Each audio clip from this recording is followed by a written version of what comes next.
Students, स्वागत है आपका हेरिडिटी के क्विक रिवीजन लेक्चर में। तो आज हम हेरिडिटी चैप्टर को बहुत ही क्विकली रिवाइज करने वाले हैं, उनके कॉन्सेप्ट्स को पढ़ने वाले हैं। तो सबसे पहले हम अपने चैप्टर को स्टार्ट करते हुए कुछ इंपॉर्टेंट टर्म्स को पढ़ने वाले हैं, यानी कि आपके लिए जो हथियार बनने वाले हैं ऐसे कुछ इंपॉर्टेंट टर्म्स जो आगे आपको हेल्पफुल होने वाली है।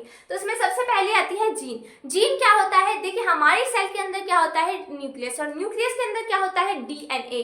डीएनए क्या है? थ्रेड लाइक स्ट्रक्चर है। अब उस डीएनए के थ्रेड लाइक स्ट्रक्चर के अगर मैं अलग अलग टुकड़े कर दूं तो वो क्या हो गए? वो कहलाते हैं जीन्स, यानी कि डीएनए के छोटे छोटे टुकड़े या फिर सेगमेंट्स कहलाते हैं जीन। अब ये जीन क्या करते हैं? ये जीन कैरेक्टर्स को कैरी करते हैं, किससे? पेरेंट जनरेशन से ऑफस्प्रिंग में, पेरेंट जनरेशन से ऑफस्प्रिंग में, यानी कि पेरेंट से बच्चे के अंदर कैरेक्टर्स को कैरी करते हैं जीन। अब क्योंकि ये कैरेक्टर्स को कैरी करते हैं इसलिए इन्हें कहा जाता है कि gene is the unit of heredity. Heredity का मतलब होता है एक जनरेशन से दूसरे जनरेशन में किसी भी चीज का पास होना। लेकिन बायोलॉजी हम पढ़ रहे हैं तो इसलिए यहाँ पे हम कैरेक्टर्स का हम स्टडी करते हैं कि कैरेक्टर्स किस तरीके से एक जनरेशन से दूसरी जनरेशन में जा रहे हैं। ठीक है, अब आता है एलील। तो एलील क्या होता है? देखिए, जीन के ही अलग अलग फॉर्म्स कहलाए जाते हैं एलील्स। ठीक है, अब देखिए आगे देखते हैं कैरेक्टर्स। कैरेक्टर्स क्या होते हैं? Characters are the identifiable features of the body. कैसे? जैसे कि आप देखेंगे कि सारे डॉग्स जो होते हैं सबके अंदर टेल होती है, यानी कि सबकी पूंछ होती है, और सबके चार पैर होते हैं, सबके शरीर पर बाल होते हैं। तो सारे डॉग्स में क्या है कॉमन कैरेक्टर? कि पूंछ होगी और शरीर पर बाल होंगे, दो कान होंगे, खड़े हुए होंगे। तो ये क्या है? ये बॉडी के कैरेक्टर्स हैं। इसी तरीके से मैमल्स के अलग कैरेक्टर्स होंगे, हमारे अलग कैरेक्टर है मैमल्स के, कि हमारे सर पर बाल हैं, क्या है? हमारे पास टेल नहीं है, और क्या है? हमारे पास चार लिम्स है हमारे। ये सब क्या है? हमारे बॉडी के कैरेक्टर्स हैं जो सारे मैमल्स के अंदर कॉमन होते हैं, यानी कि ये तो मिलेगा ही मिलेगा, ये हमारी बॉडी को बनाने वाले कैरेक्टर्स हैं। तो कैरेक्टर्स क्या है? Identifiable features of the body which makes overall body, यानी कि पूरी बॉडी को बनाने वाले कैरेक्टर्स। ठीक है, अब वही ट्रेट्स क्या आते हैं? ट्रेट्स होते हैं डिफरेंट फॉर्म्स ऑफ कैरेक्टर्स। कैसे? अलग अलग तरीके के कैरेक्टर्स हो सकते हैं। कैसे हो सकते हैं कैरेक्टर्स? जैसे कि कैरेक्टर है आंखों का होना मैमल्स में। मैमल्स में क्या है? दो आंखें होंगी। हम इंसानों के अंदर दो आंखें होंगी। तो दो आंखों में क्या होगा? दो आंखों में क्या होगा? अगर दो आंखें हैं हमारे पास तो दो आंखें अलग अलग तरीके की हो सकती हैं। जैसे कि किसी के पास नीली आंखें हो सकती हैं, किसी के पास काली आंखें हो सकती हैं, किसी के पास भूरी आंखें हो सकती हैं। तो ये क्या है? ये कैरेक्टर्स के क्या है? अलग अलग टाइप्स है। कैरेक्टर्स का होना है, कैरेक्टर का होना है आंखों का होना।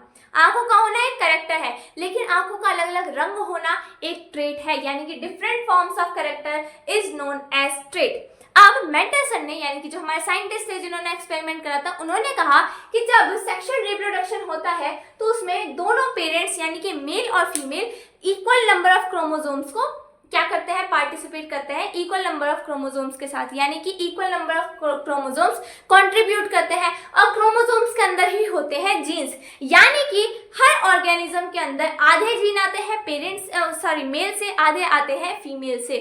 यानी कि हर एक ऑर्गेनिज्म के अंदर एक ही ट्रेट के दो फॉर्म्स प्रेजेंट होते हैं, एक ही ट्रेट के दो फॉर्म्स प्रेजेंट होते हैं। कैसे?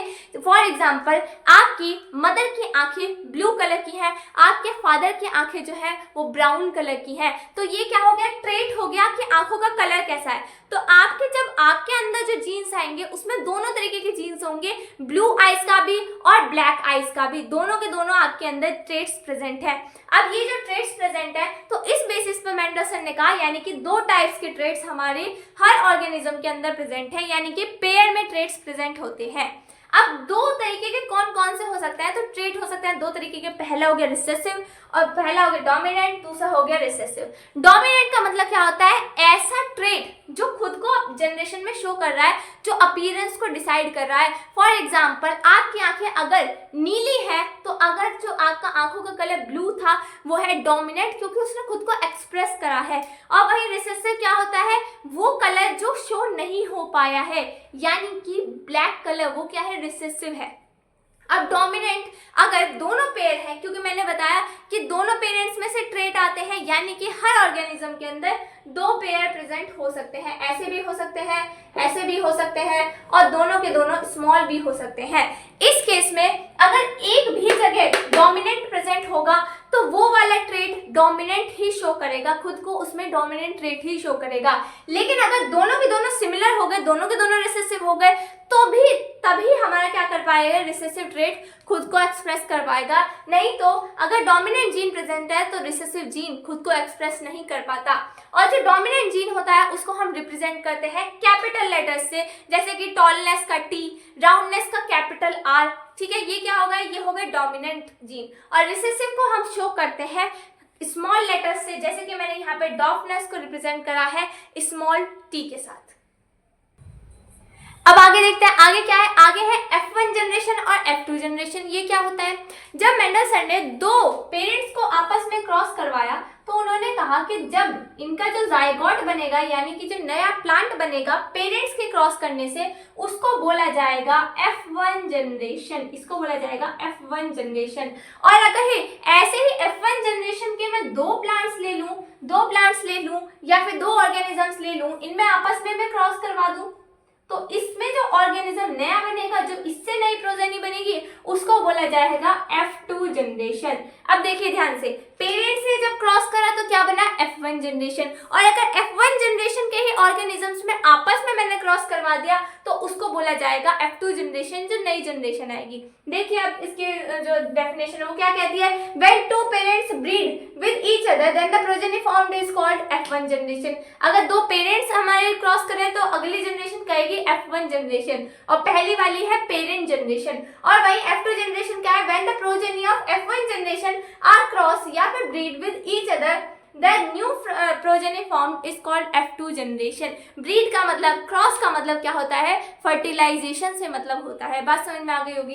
अब कहते हैं होमोजाइगस और हेटेरोजाइगस पेयर ऑफ अलील्स क्या होते हैं। तो होमोजाइगस क्या होते हैं, जैसे कि मैंने कहा कि हर ऑर्गेनिज्म के अंदर दो हमारे ट्रेट्स प्रेजेंट होते हैं, एक मदर का और एक फादर का। इसी तरीके से अगर दोनों जो हमारे अलील्स हैं वो सेम हो जाए, यानी कि टी कैपिटल T या फिर स्मॉल t इस तरीके का, स्मॉल या फिर कैपिटल इस तरीके के अगर हमारे अलील्स आ जाए, इस तरीके का पेयर अगर आ जाए तो उसको बोला जाएगा होमोजाइगस अलील्स। या फिर अगर हेटेरोजाइगस की बात करें तो हेटेरोजाइगस में क्या होता है, जब दोनों डिफरेंट होते हैं तो उसको बोला जाता है हेटेरोजाइगस। हेटेरो का मतलब होता है डिफरेंट और होमो का मतलब होता है सेम, यानी कि जिसके अंदर सेम अलील्स प्रेजेंट होंगे, जिस पेयर के अंदर सेम अलील्स होंगे, या तो दोनों डोमिनेंट या फिर दोनों रिसेसिव, उसको बोला जाएगा होमोजाइगस। और जिसके अंदर अलग अलग अलील्स प्रेजेंट होंगे उसको बोला जाएगा हेटेरोजाइगस। अब आते हैं मेंडलसन के एक्सपेरिमेंट्स के ऊपर। उन्होंने जो पी प्लांट के ऊपर, यानी कि गार्डन पी प्लांट के ऊपर क्या क्या एक्सपेरिमेंट की थी, क्या क्या क्रॉस करके देखे थे, वो हम अब जानने वाले हैं। तो सबसे पहले उन्होंने जो क्रॉस करके देखा था वो था मोनोहाइब्रिड क्रॉस। मोनोहाइब्रिड का मतलब क्या है, मोनो का मतलब होता है सिंगल, मोनोहाइब्रिड का मतलब है जब उन्होंने सिर्फ ऐसे एक ही कैरेक्टर को ऑब्जर्व किया जो प्लांट में अलग था। जैसे कि फॉर एग्जाम्पल मैं सिर्फ प्लांट में क्या ऑब्जर्व कर रही हूँ, मैं सिर्फ ये देखूंगी कि इनकी लंबाई को मैं ऑब्जर्व करने वाली हूँ, या फिर मैं इनके सीड कलर को ऑब्जर्व करने वाली हूँ, या फिर मैं इनके फ्लावर के कलर को ऑब्जर्व करने वाली हूँ। तो ये क्या है, मैं जितने भी क्रॉस करूंगी ना, सब में क्या कहूंगी, सब में सिर्फ ऐसे प्लांट्स लूंगी जिनका सिर्फ एक ही कैरेक्टर डिफर करता हो और उसी कैरेक्टर को मैं ऑब्जर्व करने वाली हूँ, यानी कि दो नहीं, सिर्फ और सिर्फ एक कैरेक्टर। मोनोहाइब्रिड में उन्होंने क्या कहा, उन्होंने मोनोहाइब्रिड में लिए दो पेरेंट प्लांट्स। दो पेरेंट प्लांट्स कैसे लिए, वो जो होमोजाइगस थे, एक था होमोजाइगस कैसा, डोमिनेंट, और एक था रिसेसिव, यानी कि प्योर डोमिनेंट और प्योर रिसेसिव उन्होंने पेरेंट प्लांट्स लिए, प्योर लाइन प्लांट्स लिए। उन्होंने जब आपस में क्रॉस कराया तो F1 जनरेशन में उन्होंने ऑब्जर्व किया कि जितने भी प्लांट्स थे उनमें सब में क्या था, सारे के सारे टॉल बने। उन्होंने टॉल लिए थे, डॉर्फ प्लांट लिए थे। जब उन्होंने आपस में क्रॉस करवाया तो जितने भी F1 जनरेशन के प्लांट बने वो कैसे बने, वो सारे के सारे टॉल बने, सारे के सारे देखने में लंबे थे। लेकिन जब उन्होंने उनका जीनोटाइप चेक करा, जीनोटाइप क्या होता है, जीनोटाइप होता है जीन्स का पेयर, जो मैंने आपको बताया ना कि जीन का पेयर का अरेंजमेंट कैसा है, डोमिनेंट रिसेसिव, डोमिनेंट डोमिनेंट, ऐसे बताए थे ना। जब उन्होंने जीनोटाइप देखा ना तो तब उन्हें पता लगा कि नहीं जीनोटाइप में क्या है, उसमें होगा टी, कैपिटल T और स्मॉल t, यानी कि दिखने में सारे के सारे टॉल है, दिखने में सारे के सारे टॉल है, लेकिन उनके अंदर जो जीनोटाइप प्रेजेंट है, जो जीन प्रेजेंट है, वो दोनों जीन प्रेजेंट होंगे, डोमिनेंट भी होगा और रिसेसिव भी होगा। लेकिन जहां भी डोमिनेंट होता है वो वहां पर खुद को एक्सप्रेस करता है।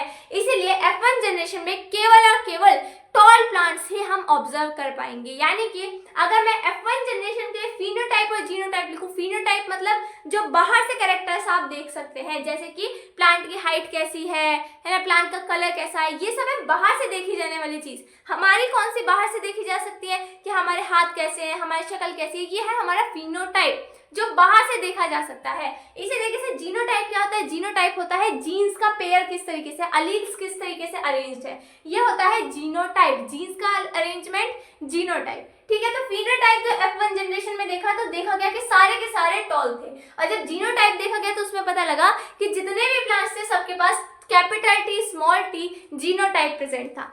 फिर उन्होंने क्या करा, F1 जनरेशन के प्लांट्स को आपस में क्रॉस करवाया, और जब F1 जनरेशन के प्लांट्स को क्रॉस करवाया तो बनी F2 जनरेशन। F2 जनरेशन में उन्होंने ऑब्जर्व किया कि उनका जो फिनोटाइप जीनोटाइप था वो चेंज हो गया। कैसे? उन्होंने देखा जब इनकी 4 पॉसिबिलिटीज निकली, इनको क्रॉस करने की 4 पॉसिबिलिटीज होती है, 4 तरीके से अरेंज कर सकते हैं। किन 4 तरीके से? ये 4 तरीकों से। इसमें उन्होंने ऑब्जर्व किया कि जब सारे टॉल प्लांट्स जो F1 जनरेशन में बने थे उनको क्रॉस करा तो उसमें से ये जो वाले 3 प्लांट्स हैं ये बने टॉल और एक बना मेरा डॉर्फ प्लांट। ठीक है, तो अगर मैं कहूं कि आप फिनोटाइप देख करके बताइए तो आप कह सकते हैं कि टॉल टू डॉर्फ रेशियो जो था वो था 3:1, यानी कि 3 प्लांट्स थे हमारे टॉल लंबे और एक प्लांट था हमारा डॉर्फ यानी कि छोटा। और जीनोटाइप अगर मैं देखूं तो जीनोटाइप देखिए अलग अलग है। एक तो यहाँ पे है दोनों ही कैपिटल थी यानी कि प्योर डोमिनेंट, 2 है हमारे हाइब्रिड टॉल यानी कि इनके पास एक डोमिनेंट एक रिसेसिव, एक डोमिनेंट एक रिसेसिव, इस तरीके के 2 जीन्स हो सकते हैं। और वहीं देखा गया कि हमारे जो स्मॉल टी है यानी कि जो पूरी तरीके से प्योरली रिसेसिव है वो भी एक ही है। तो जब मैं ये जीनोटाइप लिखा तो मैंने क्या लिखा कि इनके रिस्पेक्ट में जब मैंने रेशियो लिखा तो जीनोटाइप आया 1:2:1, फिनोटाइप 3:1 और जीनोटाइप 1:2:1। इसको और कैसे निकाल सकते हैं? ये है हमारा पुनेट्स स्क्वायर। पुनेट्स स्क्वायर के थ्रू हम क्या निकाल सकते हैं? पॉसिबल कॉम्बिनेशन निकाल सकते हैं जीनोटाइप के। कैसे कैसे? जैसे कि मैंने पुनेट्स स्क्वायर में यहाँ पर अपने जो भी मैंने पहली जनरेशन में जो F1 जनरेशन के जो हमने कैरेक्टर्स लिए थे जो जीनोटाइप था वो लिख लिया है। इसके बाद हम इसमें क्रॉस कैसे करेंगे? जैसे कि टी में क्रॉस करवाया तो कैपिटल टी स्मॉल टी में क्रॉस कराया तो इस तरीके से। इसी तरीके से जब इन दोनों को क्रॉस कराया तो ये, और इन दोनों को क्रॉस करवाया तो ये निकल के आया। हमारे पास 4 इस तरीके से पुनेट्स स्क्वायर के थ्रू हमने क्या निकाल लिए कि पॉसिबल कॉम्बिनेशंस क्या हो सकते हैं। ये था मोनो हाइब्रिड क्रॉस। अब इसके बेसिस पर मेंडल सर ने हमें 2 लॉज दिए इनहेरिटेंस के, अब उनको देखते हैं। अब मेंडल सर ने मोनो हाइब्रिड पर बेस्ड कौन कौन से 2 लॉज दिए थे? तो पहला लॉ था उसमें लॉ ऑफ डोमिनेंस। सर ने क्या कहा कि उन्होंने कहा कि जब हमने 2 प्योर लाइन प्लांट्स को आपस में क्रॉस करवाया था तो जो F1 जनरेशन बनी थी ना उसमें जितने भी प्लांट्स है उसमें केवल और केवल एक ही कैरेक्टर शो हो रहा था। जैसे कि हमने देखा था कि अगर प्योर टॉल और प्योर डॉर्फ को अगर हम क्रॉस करें तो क्या बन रहा था? हमारा टॉल बन रहा था, लेकिन कैसा था? हाइब्रिड था, यानी कि सिर्फ और सिर्फ टॉलनेस ही शो हो रही थी, डॉर्फनेस शो नहीं हो रही थी। तो इसलिए उन्होंने क्या, when 2 plants of pure line are crossed with contrasting genes, then in the F1 generation only one gene expresses itself। इसका क्या मतलब है? केवल और केवल एक ही तरीके का ट्रेट एक्सप्रेस हो पाएगा किसमें? F1 जनरेशन में, और जो जीन खुद को एक्सप्रेस कर देगा उसी को हम कह देते हैं डोमिनेंट जीन होगा। यानी कि दोनों जीन नहीं हमारे एक्सप्रेस होंगे, दोनों तरीके के ट्रेट नहीं एक्सप्रेस होंगे। कौन से? सिर्फ और सिर्फ एक तरीके का ट्रेट एक्सप्रेस होगा जिसको हम कह देंगे ये है डोमिनेंट ट्रेट, और दूसरा जिसने एक्सप्रेस नहीं किया वो हो गया हमारा रिसेसिव ट्रेट। बात समझ में आ गई? तो ये था लॉ ऑफ डोमिनेंस, यानी कि F1 जनरेशन में केवल और केवल डोमिनेंट ट्रेट खुद को शो करता है, रिसेसिव शो नहीं करता है। ठीक है, उसके बाद उन्होंने सेकंड लॉ क्या दिया? सेकंड लॉ दिया लॉ ऑफ सेग्रीगेशन। इसका क्या मतलब था? देखिए जब ये दोनों क्रॉस कर रहे थे आपस में तो मैंने क्या दिखाया कि इसमें से एक पेयर आया होगा, एक कैरेक्टर आया होगा इस तरीके से, और जो दूसरा था उसमें से भी एक ही कैरेक्टर ट्रांसफर हुआ है। देखो अगर ये दोनों के दोनों इस जनरेशन में F1 जनरेशन में पास हो जाते तो यहाँ पे 4 कैरेक्टर हो जाते ना, पर ऐसा नहीं होता। क्यों नहीं होता? ये तो हमने लास्ट चैप्टर में पढ़ लिया था कि जब गैमीटोजेनेसिस होता है या फिर जब मियोसिस होता है गैमीट्स बनने के लिए तो क्या होता है? क्रोमोसोम का नंबर आधा हो जाता है। यानी कि एक सेल में अगर 2n नंबर ऑफ क्रोमोसोम है तो जो बाद में सेल्स बनती है मेरी 4 सेल्स, उसमें क्या होता है, केवल और केवल n नंबर ऑफ क्रोमोसोम रह जाते हैं, यानी कि क्रोमोसोम के नंबर आधे हो जाते हैं। जब क्रोमोसोम के नंबर आधे हो गए तो जीन भी तो आधे हो जाएंगे, यानी कि ये जो दोनों एलील्स थे ना, जो दोनों जीन्स के अलग अलग टाइप्स थे, ये भी सेपरेट हो जाते हैं मियोसिस के दौरान। लेकिन जब ये सेपरेट हो गए, उसके बाद अलग अलग अपने हिसाब से ही चूज कर लेते हैं कि मुझे किसके साथ पेयर करना है। तो क्या होता है, जब ये दोनों अलग होते हैं तो ये अपनी आइडेंटिटी को लूज नहीं करते हैं। ऐसा नहीं है कि मैं तेरे बिना जी नहीं पाऊंगा। यहाँ पे क्या होता है, दोनों के दोनों पेयर जो अलील के थे, जब दोनों अलील अलग हो गए तो क्या होता है, सेपरेटली आगे ज्वाइन करते हैं दूसरे वाले हमारे अलील से। जैसे इसका अलील इसके साथ पेयर करेगा सेपरेटली, लेकिन वो सेपरेट होने के बाद भी अपनी आइडेंटिटी को लूज नहीं करता है, अपनी पहचान को नहीं खोता है। जैसा वो अपना उसका कैरेक्टर था वैसा का वैसा ही शो करता है, उसमें चेंज नहीं आता है। इसी वजह से इस लॉ को लॉ ऑफ प्योरिटी भी कहा जाता है, क्योंकि जो हमारे अलील्स है वो सेपरेट तो हो गए, लेकिन अभी भी उन्होंने अपनी जो उनका स्वभाव है ना, उसको उन्होंने छोड़ा नहीं है। अब देखेंगे हम डाइहाइब्रिड क्रॉस के बारे में। डाइहाइब्रिड क्रॉस का क्या मतलब है? डाइहाइब्रिड क्रॉस का मतलब है जब मेंडलसन ने प्लांट के किन्हीं दो कैरेक्टर्स को ऑब्जर्व किया था। जैसे मोनोहाइब्रिड में केवल और केवल एक कैरेक्टर को ऑब्जर्व किया गया था, हाइट ऑफ प्लांट को। इसी तरीके से जो डाइहाइब्रिड क्रॉस है उसमें किन्हीं भी दो कैरेक्टर्स को ऑब्जर्व किया जाएगा।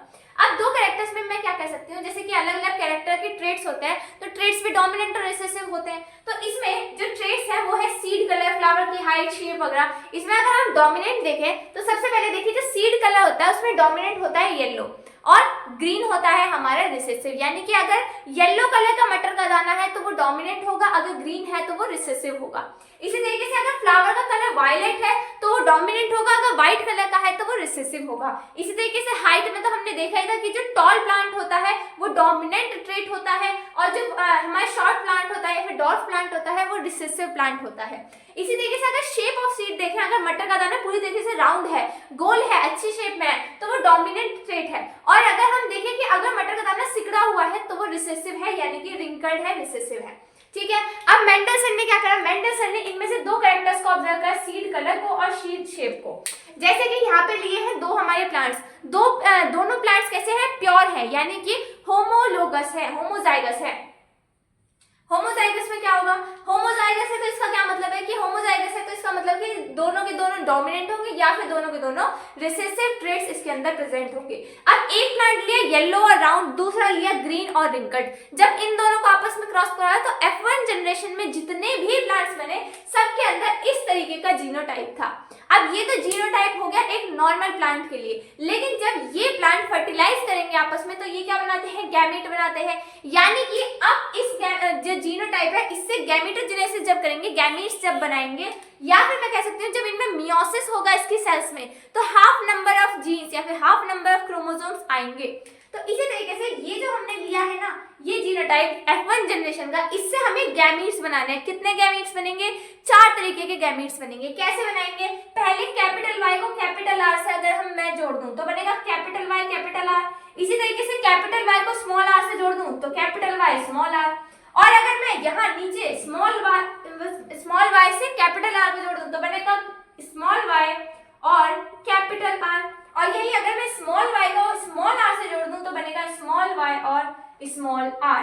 बात समझ में आ गई, ये 4 तरीके के गैमीट्स हमारे बनने वाले हैं। अब मेंडलसन की क्या देखेंगे, अब हम इन चारों गैमीट्स को रख करके पुनेट्स स्क्वायर बनाएंगे, क्योंकि पुनेट्स स्क्वायर से ही इस तरीके के क्रॉस को, डाइहाइब्रिड क्रॉस को समझा जाता है। देखिए अब हम बनाएंगे पुनेट्स स्क्वायर डाइहाइब्रिड क्रॉस के लिए। तो उसके लिए मैंने क्या करा है, एक बड़ा स्क्वायर बना लिया है और उसमें 5 डिवीजन हमने वर्टिकली और 5 डिवीजन हॉरिजॉन्टली कर लिए हैं। इसके बाद क्या करेंगे, इसके बाद हमने ये जो 4 गैमेट्स बनाए थे ना, इन 4 गैमेट्स को इन्हीं सीरीज में लगाएंगे जिस तरीके से बताया था कि किस तरीके से बनाना है। पहले इसको इससे क्रॉस, फिर इसको इससे क्रॉस, तो 4 जो बने हैं उनको सीरीज में लगाना है। ये मैंने सारे के सारे यहाँ पे हमने गैमेट्स पढ़ लिए। अब इन गैमेट्स में क्या करेंगे, इन गैमेट्स में बारी बारी से इन सब में क्रॉस करवाएंगे। पहले इसका सबसे क्रॉस, फिर इसका सबसे क्रॉस, फिर इसका सबसे, इस तरीके से हम पूरे के पूरे क्रॉस को बना करके कंप्लीट करेंगे।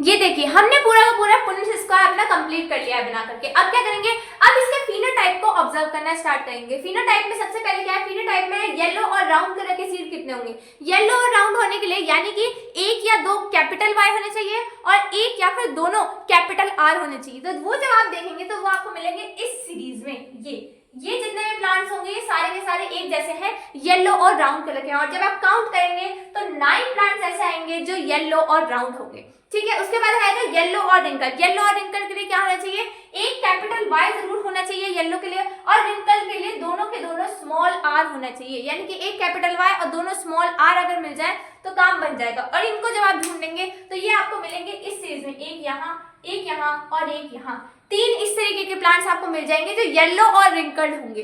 तो ये कितने हो गए, 3 प्लांट्स हो गए। इसी तरीके से जब आप ग्रीन और राउंड देखेंगे, ग्रीन और राउंड होने के लिए क्या चाहिए, दोनों के दोनों स्मॉल वाई होने चाहिए और एक कैपिटल आर होना जरूरी है। वो जब आप ढूंढेंगे तो क्या होगा कि ये जो 3 प्लांट्स मिलेंगे आपको, ये इस तरीके के मिलेंगे जो ग्रीन और राउंड होने वाले हैं। तो ये कितने हो गए, ये भी हो गए 3 प्लांट्स। और इसी तरीके से अगर मैं देखूं ग्रीन और रिंकल्ड, यानी कि दोनों के दोनों रिसेसिव ही होने चाहिए, स्मॉल वाई और स्मॉल आर। इस तरीके का जब देखेंगे तो आपको सिर्फ और सिर्फ ये वाला प्लांट ऐसा मिलेगा जो ग्रीन और रिंकल्ड होगा, यानी कि 1। तो अगर मैं फिनोटाइप इसका लिखना चाहूँ डाइहाइब्रिड क्रॉस में तो क्या लिखूंगी, 9:3:3:1। ये हो गया डाइहाइब्रिड क्रॉस में हमारा फिनोटाइप का रेशियो। जीनोटाइप का रेशियो इसमें आपको नहीं पढ़ना है। अब इसके ऊपर बेस्ड जो मेंडलसन ने थर्ड लॉ ऑफ इनहेरिटेंस देखा था वो देखेंगे। अब देखते हैं थर्ड लॉ ऑफ इनहेरिटेंस के बारे में, जो कि है लॉ ऑफ इंडिपेंडेंट असॉर्टमेंट। इसमें मेंडलसन ने क्या कहा, देखिए जब हमने डाइहाइब्रिड क्रॉस देखा था तो डाइहाइब्रिड क्रॉस में क्या देखा था कि जो F1 जनरेशन थी ना, F1 जनरेशन से क्या बन रहे थे, 4 तरीके के गैमेट्स बन रहे थे। तो मेंडलसन ने कहा कि जब ये 4 तरीके के गैमेट्स बन रहे हैं ना, यानी कि ये जो एक जीन है, ये पूरा का पूरा एक जीन है, उसमें 2 कैरेक्टर्स है, तो दोनों कैरेक्टर्स एक दूसरे से बिल्कुल इंडिपेंडेंट है, इन्हें एक दूसरे से कोई मतलब नहीं। देखो इन सब ने अलग अलग तरीके से कॉम्बिनेशन करा है, कोई भी रैंडमली किसी के भी साथ जाकर के अरेंज हो गया और ये 4 तरीके के गैमेट्स बनाए हैं। यानी कि ये 4 तरीके के गैमेट्स बन सकते हैं, ये किसी भी तरीके से कंबाइन हो सकता है। यानी कि दोनों के दोनों जो कैरेक्टर्स है ना, किसके राउंडनेस के, यानी कि सीड के शेप के और सीड के कलर के एक दूसरे से इंडिपेंडेंट है। पहली बात तो ये कि कैरेक्टर्स इंडिपेंडेंट है। दूसरी बात क्या कहा, अब ये जो जीन आ गए हैं ना हमारे, ये जो हमारे अलग अलग जीन आ गए हैं, तो इनकी मर्जी है, ये अपने हिसाब से क्या कर सकते हैं, कंबाइन कर सकते हैं। ये वाला इसके साथ भी कंबाइन कर सकता है, इसके साथ भी कंबाइन कर सकता है, इसके साथ भी कंबाइन कर सकता है। और इसी बेसिस पे हमने देखा था कि 16 हमने कॉम्बिनेशंस देखे थे पुनेट स्क्वायर बना के, 16 तरीके के कॉम्बिनेशंस हो सकते हैं। तो हमने क्या देखा, पहली बात तो जो जीन है उसमें से दोनों कैरेक्टर्स एक दूसरे से इंडिपेंडेंट है, कलर का भी और शेप का भी। उसके साथ हमने क्या देखा कि अब ये जो इंडिपेंडेंट है, इन्होंने अलग अलग तरीके के 4 गैमेट्स बना लिए, ये तो होगा कैरेक्टर्स इंडिपेंडेंट। अब जब कैरेक्टर्स इंडिपेंडेंट है उसके बाद क्या होता है, ये जो गैमेट्स आपस में बने हैं ना, ये भी इंडिपेंडेंट है, यानी कि ये भी किसी के भी साथ क्या कर सकते हैं, कंबाइन कर सकते हैं और 16 कॉम्बिनेशंस तक बना सकते हैं। इसलिए इसे क्या कहता है, लॉ ऑफ इंडिपेंडेंट असॉर्टमेंट। सब लोग इंडिपेंडेंट है, कोई भी किसी के भी साथ जाकर के कंबाइन कर सकता है, which is equally likely to combine with another gene of different allele। ठीक है, समझ में आ गई ये बात। अब हमारे चैप्टर का लास्ट टॉपिक क्या बचता है, वो है सेक्स डिटर्मिनेशन या फिर जेंडर डिटर्मिनेशन। यानी कि आगे आने वाले बेबी का डिटर्मिनेशन कैसे होता है कि वो बॉय है या फिर गर्ल है। तो वो डिटर्मिनेशन होता है हमारे क्रोमोसोम्स के थ्रू। हमारे सेल के अंदर क्रोमोसोम्स होते हैं। क्रोमोसोम्स ह्यूमंस में कितने होते हैं, 23 पेयर में या फिर 46 क्रोमोसोम, 23 पेयर में या फिर 46 क्रोमोसोम। तो इसमें से ह्यूमन में जो 22 पेयर्स होते हैं वो दोनों में सेम होते हैं, किसमें, मेल और फीमेल में दोनों सेम होते हैं। लेकिन अगर मैं 23rd पेयर की बात करूं, यानी कि लास्ट के जो 2 क्रोमोसोम्स हैं वो मेल में और फीमेल में अलग होते हैं। कैसे अलग होते हैं, मेल में जो दोनों हमारे गैमेट्स, जो दोनों हमारे क्रोमोसोम्स होते हैं उनका साइज डिसिमिलर होता है। यानी कि क्रोमोसोम्स का वो साइज तो होता होगा ना, अब जो साइज है उसमें क्या है, एक हमारा नॉर्मल साइज का यानी कि लार्ज साइज का क्रोमोसोम है, लेकिन एक थोड़ा सा छोटा है क्या हमारा क्रोमोसोम। और फीमेल में जो है, जो दोनों क्रोमोसोम है वो सेम साइज के होते हैं। तो जो सेम साइज के यानी कि दोनों के दोनों लार्ज होते हैं। तो इसमें क्या कह सकती हूँ मैं कि मेल में जो स्मॉल वाला है उसको डिनोट कर दिया Y से और जो लार्ज वाला है उसको डिनोट कर दिया X से। इसी तरीके से फीमेल में दोनों लार्ज है तो XX। यानी कि मेल के अंदर जो 23rd पेयर होता है वो होता है XY और फीमेल के अंदर होता है XX, Y वाला छोटा होता है, X वाला बड़ा होता है। अब जब फर्टिलाइजेशन होता है मेल और फीमेल के गैमीट्स में, तब क्या होता है, बाय चांस अगर देखो मेल के पास दोनों है, मेल के पास X और Y है और फीमेल के पास X और X है। अब कॉम्बिनेशन पॉसिबल क्या हो सकते हैं कि अगर X वाला फीमेल के X से कंबाइन कर जाए, यानी कि मेल का X और फीमेल का X मिल जाए तो XX बन जाएगा। और अगर मेल का Y आ जाए गलती से, और क्योंकि फीमेल के पास तो X ही होता है, अगर मेल का Y आ गया तो क्या बन जाएगा, XY बन जाएगा। यानी कि XX बनेगा तो गर्ल और XY बनेगा तो बॉय बन जाएगा। यानी कि डिपेंड करता है मेल पेरेंट के ऊपर कि मेल पेरेंट में से X क्रोमोसोम आ रहा है या फिर Y क्रोमोसोम आ रहा है, क्योंकि जो फीमेल होती है उसके पास केवल XX क्रोमोसोम ही होते हैं। वो डिटरमाइन नहीं कर सकती कि गर्ल होगी या बॉय होगा, लेकिन मेल के जो क्रोमोसोम्स होते हैं वो ये डिसाइड करते हैं कि गर्ल बनेगी या बॉय बनेगी, क्योंकि उसके पास दो अलग अलग तरीके के क्रोमोसोम्स है। इसी बेसिस पर हम कहते हैं कि अगर XX हो गया तो गर्ल है और अगर XY हो गया यानी कि बॉय है। यहीं पर हमारा चैप्टर खत्म होता है। नेक्स्ट वीडियो में हम नए चैप्टर को स्टार्ट करेंगे। Till then thank you very much.